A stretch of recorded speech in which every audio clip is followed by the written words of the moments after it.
आशा और निराशा जीवन के वो दो अनुभव हैं जो हमें जीवन में कुछ न कुछ नया करने का एक सीख देते हैं। अगर हम आशावान हैं तो हम अपने जीवन में किसी चीज़ को पाने के प्रति रोमांचवादी रहते हैं, उसको पाने के लिए हम अग्रसर रहते हैं। लेकिन अगर आपको किसी कार्य में निराशा भी मिलती है तो आप ये बिल्कुल ना सोचें कि ये आपका दुर्भाग्य है। ये आपके लिए एक ऐसा हिस्सा है, ऐसा अनुभव है जो आपको नए रास्तों की ओर ले जाएगा, नई तकनीकी की ओर ले जाएगा, नए अनुभव आपको प्रदान करेगा। तो आप जीवन के किसी भी भाग में आशा से गुजर रहे हों या निराशा से गुजर रहे हों, आप हमेशा याद रखें कि आपको इस आशा और निराशा को किस प्रकार अपने लक्ष्य को प्राप्त करने हेतु प्रयोग करना है, ये आपके ऊपर निर्भर करता है। नमस्कार, आप सभी का स्वागत है Hindi education point YouTube channel में। इस चैनल के माध्यम से इस वीडियो में अभी हम बात कर रहे हैं उत्तराखंड हिंदी प्रवक्ता से संबंधित पृथ्वीराज रासो की। अदर्स जो पाठ्यक्रम के अनुसार भी कंटेंट है, पाठ्य वस्तु है, वो आप प्लेलिस्ट में जाके चेक कर सकते हैं। लेकिन आज जो हमारी वीडियो का टॉपिक है वह है चंद्र बरदाई द्वारा रचित पृथ्वीराज रासो। तो थोड़ा अगर हम पृथ्वीराज के विषय में जानें तो ये हिंदी के प्रथम महाकवि चंद्र बरदाई की रचना पृथ्वीराज रासो हिंदी का प्रथम महाकाव्य है। ठीक है, कई बार पूछा जा चुका है हिंदी का प्रथम महाकाव्य। ये माना एक बहुत सामान्य सा प्रश्न है, लेकिन कभी कभी असमंजसता की स्थिति बनी रहती है।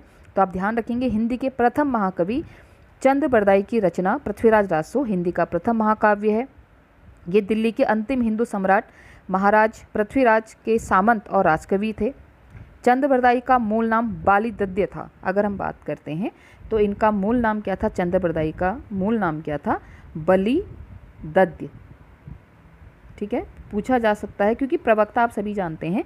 इसमें से स्क्रीनिंग हटा दी गई है, इंटरव्यू पहले से ही हटा हुआ है, तो सारा जो जिम्मेदारी है, दारोमदार है, वो विषय पे आता है। तो विषय हो सकता है बहुत डीप से डीप चला जाए। तो चंद्र बरदाई का मूल नाम बलिदद्य था।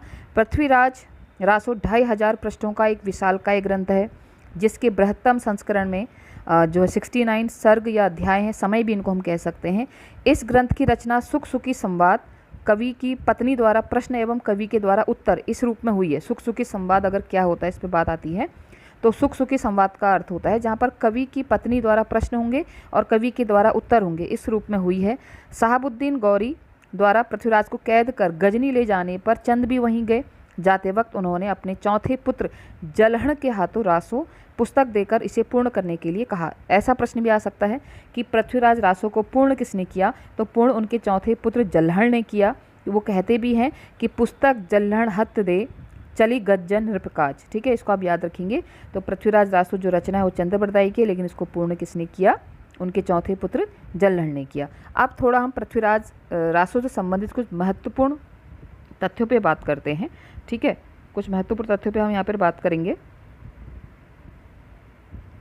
जैसे डॉक्टर हजारी प्रसाद द्विवेदी और डॉक्टर दशरथ ओझा, डॉक्टर सुनीति कुमार चटर्जी और मुनिजन विजय पृथ्वीराज रासो को अर्ध प्रमाणिक रचना मानते हैं। ये कई बार पूछा जा चुका है कि कौन इसको अर्ध प्रमाणिक रचना मानता है और कौन इसे प्रमाणिक रचना मानता है। ठीक है, तो कौन इसे अर्ध प्रमाणिक रचना मानता है, दोबारा देखेंगे, हजारी प्रसाद द्विवेदी, डॉक्टर दशरथ ओझा, डॉक्टर सुनीति कुमार चटर्जी, मुनिजीन विजय पृथ्वीराज रासो को अर्ध प्रमाणिक रचना मानते हैं। ठीक है, बढ़ते हैं आगे। ये किस रस प्रधान कवि है, अगर काव्य है तो वीर रस एवं श्रृंगार रस प्रधान ये काव्य है। पूछा जा कि पृथ्वीराज रासो में किस रस की प्रधानता है, तो वीर रस और श्रृंगार रस की प्रधानता है, क्योंकि आदिकाल की रचना है तो वीर रस तो उसमें होगा ही होगा, और साथ ही इसमें श्रृंगार रस भी है। इसमें पिंगल भाषा का प्रयोग किया गया। अगर बात करते हैं कि पिंगल भाषा किसे कहते हैं, तो ब्रज भाषा का वह रूप जिसमें राजस्थानी बोलियों का मिश्रण होता है उसे पिंगल भाषा कहा जाता है। तो पृथ्वीराज रासो की भाषा कैसी है, पिंगल भाषा है। बात करते हैं, डॉक्टर नामवर सिंह ने लिखा है कि हिंदी में चंद को, यानी कि चंद्र बरदाई को, छंदों का राजा कहा जा सकता है। रासो के अंतर्गत भाव भंगिमा के साथ दनादन नए छंदों में गति धारण करती चलती, यानी कि जो पृथ्वीराज रासो ने लिखा है इसमें छंद बहुत अत्यधिक प्रयोग किए गए हैं, इसलिए नामवर सिंह ने चंद को छंदों का राजा कहा है। प्रश्न किसी प्रकार से आ सकता है कि चंद को छंदों का राजा किसने कहा है, नामवर सिंह ने कहा है। किसने पृथ्वीराज रासो के विषय ये उक्ति कही है, नामवर सिंह ने कही है। बढ़ते हैं आगे। नरोत्तम स्वामी ने रासो को मुक्तक काव्य माना है। इंपॉर्टेंट है, किसने मुक्तक काव्य माना है, पृथ्वीराज रासो को किसने मुक्तक काव्य माना है, तो नरोत्तम स्वामी ने रासो को मुक्तक काव्य माना है। बात करते हैं, कर्नल टॉड ने पृथ्वीराज रासो के 30,000 छंदों का अंग्रेजी में अनुवाद किया था। प्रश्न आ सकता है कि किसने पृथ्वीराज रासो के छंदों का अंग्रेजी में अनुवाद करवाया? कर्नल टॉड ने करवाया। और बंगाल की एशियाटिक सोसाइटी ने पृथ्वीराज रासो का मुद्रण भी यानी कि उसका जो प्रिंट भी करवाया। किसने? बंगाल की रॉयल एशियाटिक सोसाइटी ने इसका प्रिंट भी करवाया। प्रिंट को हिंदी में मुद्रण कहा जाता है। 1875 में बूलर ने पृथ्वीराज विजय ग्रंथ के आधार पर इसे अप्रमाणिक माना है, रचना माना है। किसने? अप्रमाणिक माना है बूलर ने। लेकिन किसके आधार पर?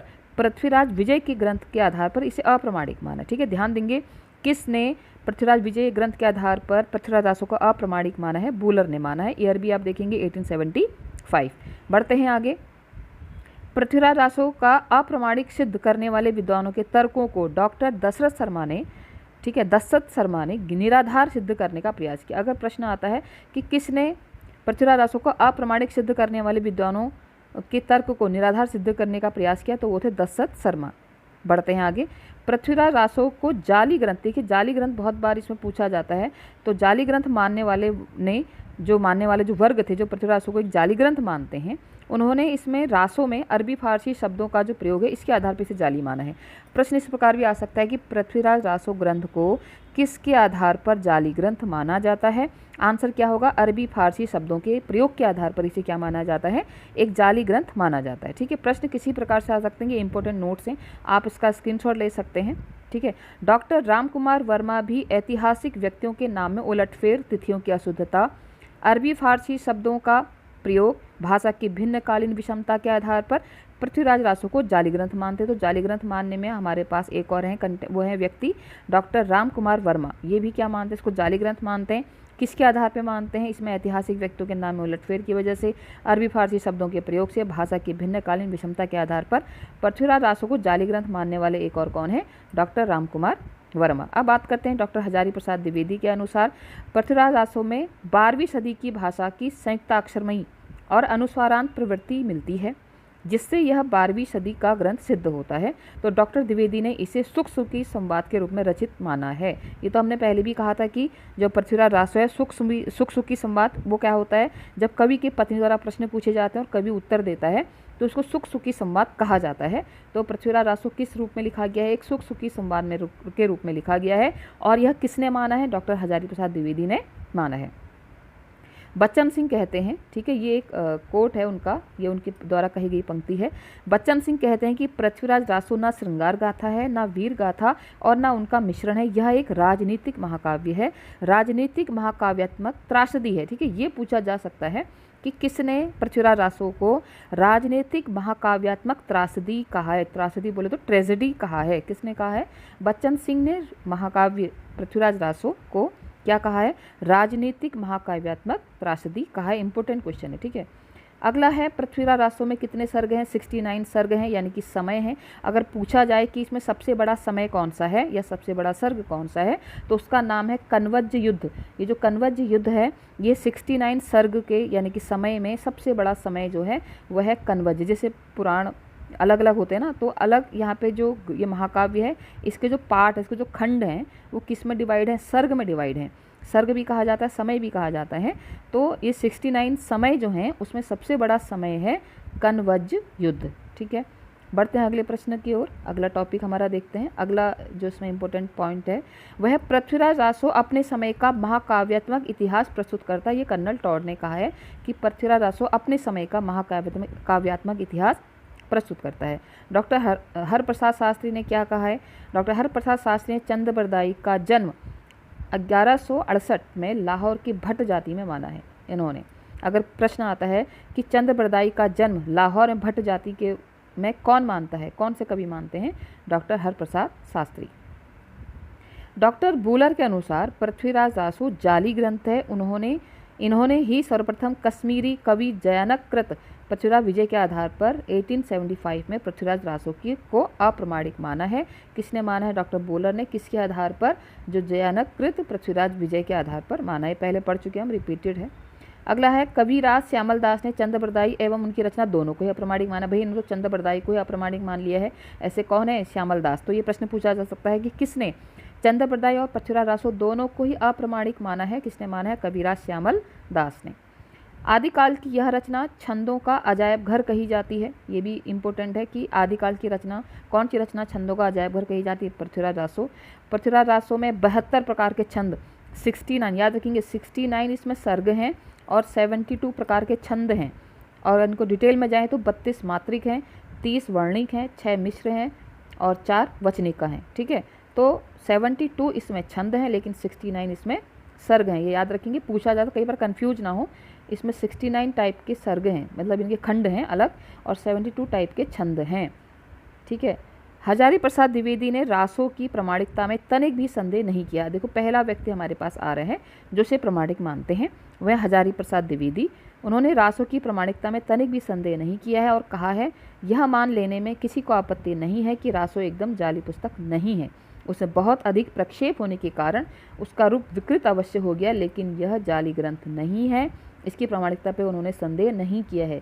कौन? डॉक्टर हजारी प्रसाद द्विवेदी इसको मानते हैं। अगर हम और प्रामाणिक मानने वालों की बात करें तो है मोहनलाल विष्णु पांड्या, मिश्र बंधु, डॉक्टर श्याम सुंदर दास। इन सभी ने जो है इसको प्रामाणिक माना है। हजारी प्रसाद द्विवेदी के साथ इन सभी लोगों ने इसको प्रामाणिक माना है। बात करते हैं हमारे सबसे बड़े आलोचक रामचंद्र शुक्ल।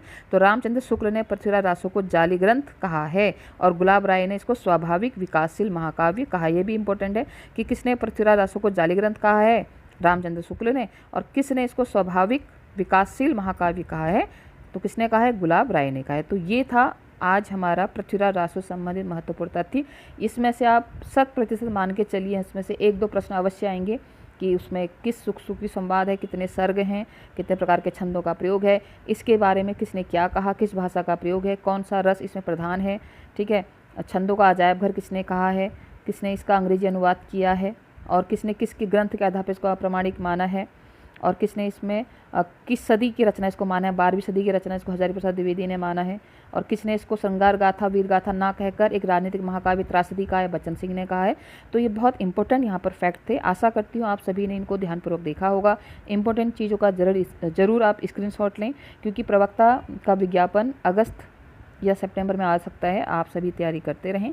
आगे भी हमारा जो हिंदी पाठ्यक्रम है प्रवक्ता का, इससे संबंधित मैं महत्वपूर्ण वीडियो आपके समक्ष लाते रहूँगी। वीडियो आपको अच्छा लगता है और आपके लिए उपयोगी लगता है तो आप प्लीज़ चैनल से जुड़ें, लाइक करें, शेयर करें, सब्सक्राइब करें। आज के लिए इतना ही। आप सभी का दिन शुभ हो। बहुत बहुत धन्यवाद।